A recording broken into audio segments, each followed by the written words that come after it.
Merhabalar sevgili arkadaşlar, kanalıma hoş geldiniz. Abone olmak isterseniz buradaki abone ol yazısına tıklayarak ücretsiz abone olabilirsiniz. Evet, bugün sizlere bir gül modeli yapmaya çalışacağım. Gülün nasıl en kolay, daha doğrusu şöyle anlatayım. Bir takipçim en kolay ve en zarif gülü nasıl yapabilirim diye bir mesaj gönderdi. Şimdi ben de hem tabii herkesin bildiği kendine kolaydır. Kendi bildiğim en kolay gülü yapmaya çalışacağım. Şimdi hem kolay hem zarif olsun dediği için şöyle bir ipim var. Bakın, bu A ipi gibi kiloyla satılan iplerden daha ince. Ben bunu 2 kat yaptım. İncesi de küçük kalacaktı. 2 kat yaparak sizlere göstermeye çalışayım. 3 milimetrede tığ kullanıyorum. Şimdi önce zincir çekiyoruz. Bakın, sadece zincir. Bu zincirin 130'dan aşağı olması. Mesela böyle bir ip kullanıyorsanız, daha kalın kullanıyorsanız daha az çekebilirsiniz. Ben şimdi saymadan bir miktar sadece zincir çekiyorum, dönüyorum. Evet, zincirimi çektim. Bakın, sadece zincir saymadan dedim ama saydım arkadaşlar. 140 tane zincir çektim bu şekilde. Dediğim gibi bunu istediğiniz kadar çekebilirsiniz. Gül ne kadar büyük olsun istiyorsanız o kadar zincir çekmeniz gerekiyor. İpin ne olduğu hiç önemli değil. Neye uygulayacaksanız, hangi ipi tercih ediyorsanız aynı şekilde örebilirsiniz. Şimdi buradan şöyle yapıyorum. Tığımı doluyorum. 1 2 3 4 dördüncü zincire batarak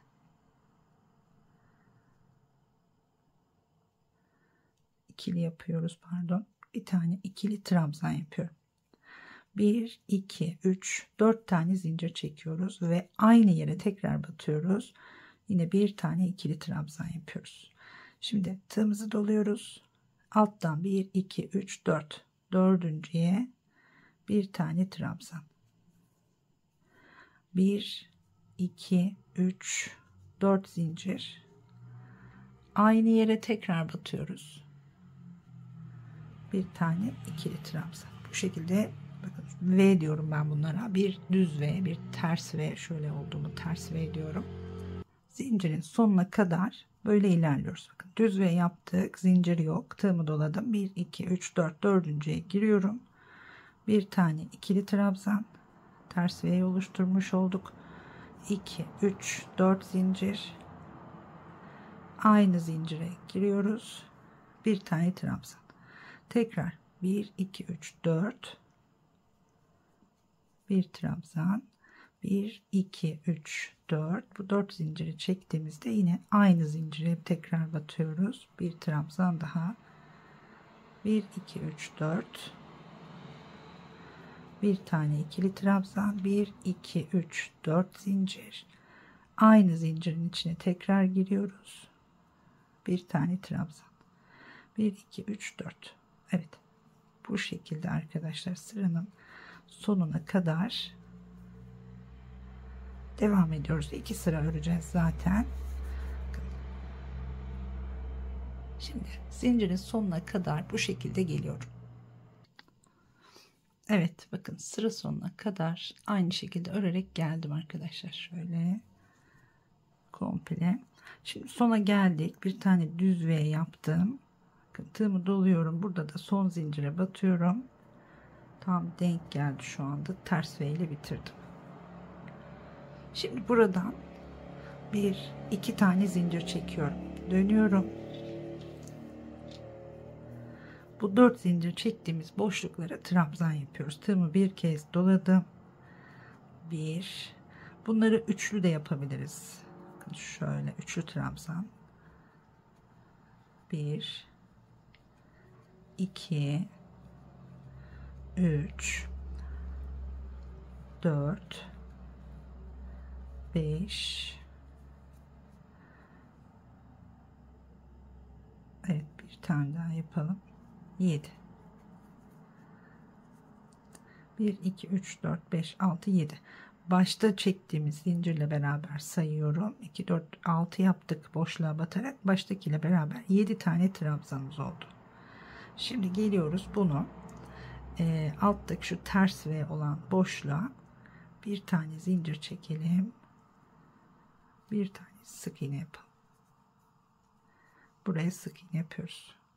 Şimdi bir zincir çekiyoruz. Bu bir zincir çektiğimiz yeri birinci trabzan olarak kabul ediyoruz. Sonra tığımızı dolayıp 2 diyerek saymaya başlayalım. Bakın 2, 3, 4, 5, 6,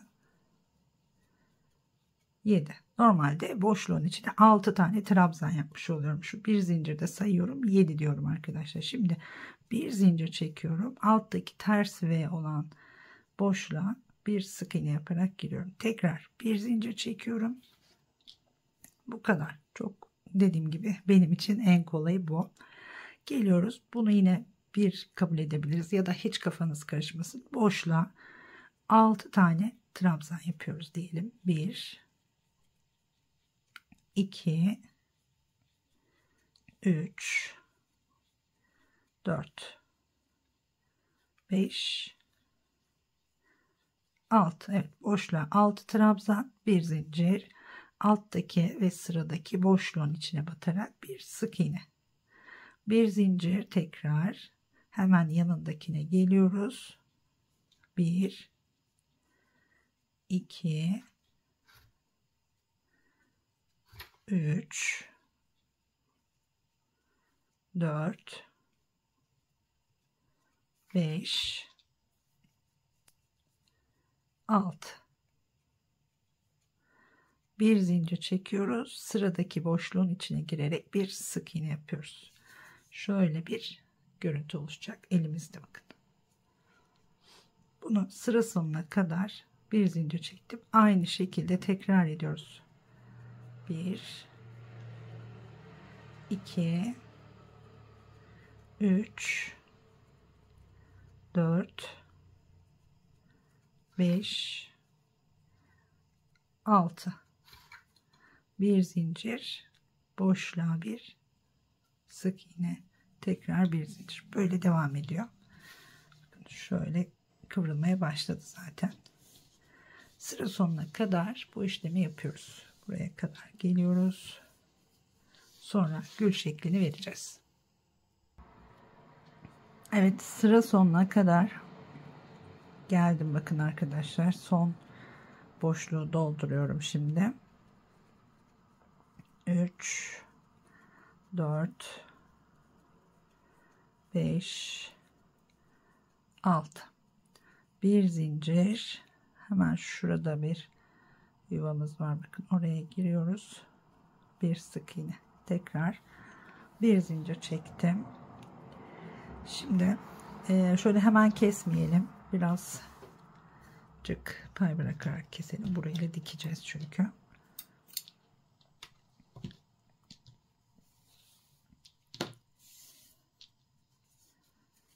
Bakın şöyle bir görüntümüz olacak elimizde. İsterseniz ütüleyebilirsiniz ama ütülemeden daha güzel duruyor. Şöyle elimize düzeltelim en azından. Şimdi örmesi kolaydı. Buraya kadar her şey kolay. Bunu rulo haline getirerek gül formuna dönüştürmemiz lazım. Şimdi kestiğimiz yer burası. Buraya en sona gelecek. Buradan başlıyoruz.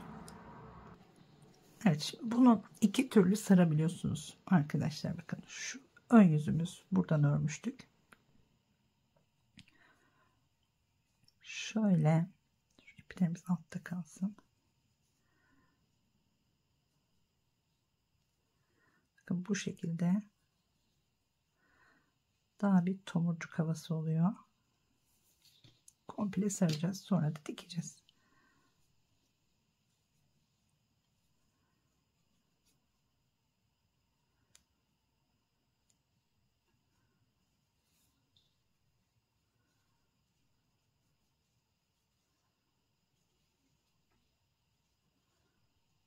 Olay bu.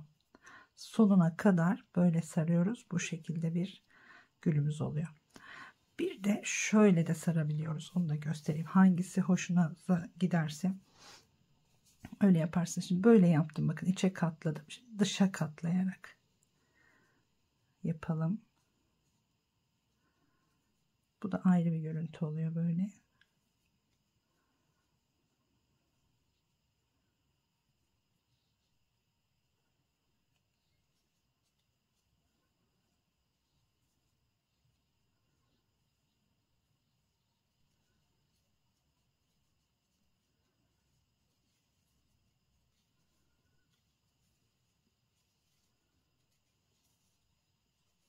daha yayvan, daha açmış bir görüntü olacak şimdi. Şu kaldı. Neyse sonra çekeriz. Bakın bir de bu şekilde sarabilirsiniz. Dediğim gibi bu şekilde daha yayvan bir görüntü oluyor. Arkamızda şöyle şu artan ipimizle bu alttan üstten girerek gülümüzü tutturacağız. Ben şimdi karar veremedim. Öbür türlü de tam olarak bir sarıp bakacağım. Evet, ikinci gösterdiğim şekilde sarmaya karar verdim arkadaşlar. Öyle sardım. Şöyle buraları sonra düzelteceğiz. Bakın iğne geçirdim. Şuradan hemen bunu artık tamamen el yordamımızla düzelterek, bakın ipim burada, şöyle giriyorum. Herhangi bir yerden, yani özellikle belli bir yere girmenize gerek yok. Şimdi buradan çıkıyorum bu taraftan. Mümkün olduğunca sabitliyoruz bütün yaprakları. Arkamızda bu şekilde. Şöyle bir tane içeriden takalım.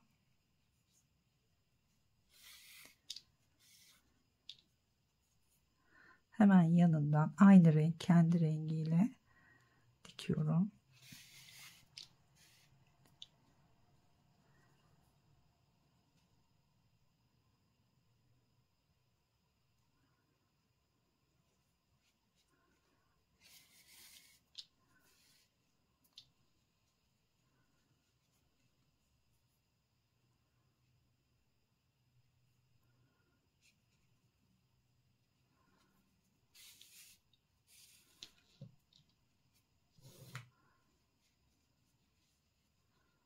Buraya da geçeceğiz şimdi. Şöyle bir ortaya gelelim. Önce ortayı sabitleyelim.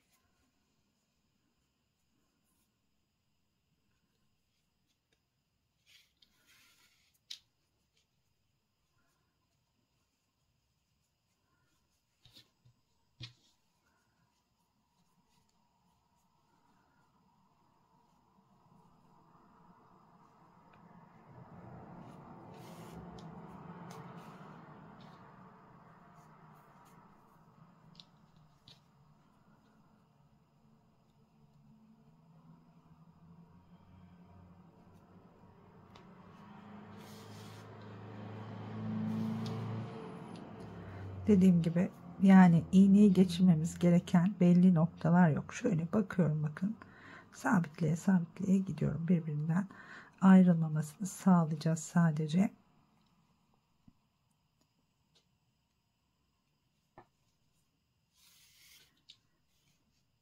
Benimki biraz şey oldu, tomurcuk gibi açan değil, açılmış yayvan duran bir gül oldu. Şuraları sonra da düzeltiriz tabii ki. Şimdi elimle bastırdığım için de basık görünüyor.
Biraz da buradan sıkılaştıralım.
Evet, dikilmemiş herhangi bir yeri kalmadı bakın.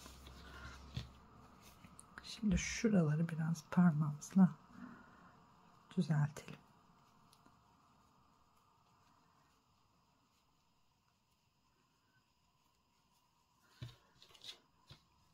Bu kadar arkadaşlar. Benim bildiğim kolay gül bu şekilde. Dediğim gibi diğer türlü de sarabilirsiniz tabii ki. Benimki böyle açmış bir gül oldu.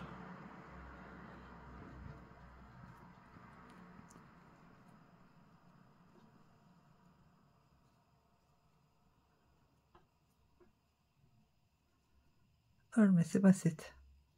Burada dikerken şöyle dikkatli olalım. Yapraklar içine kaçmasın. Böyle çantalarda, tokalarda, her türlü aksesuarda kullanabilirsiniz diye düşünüyorum.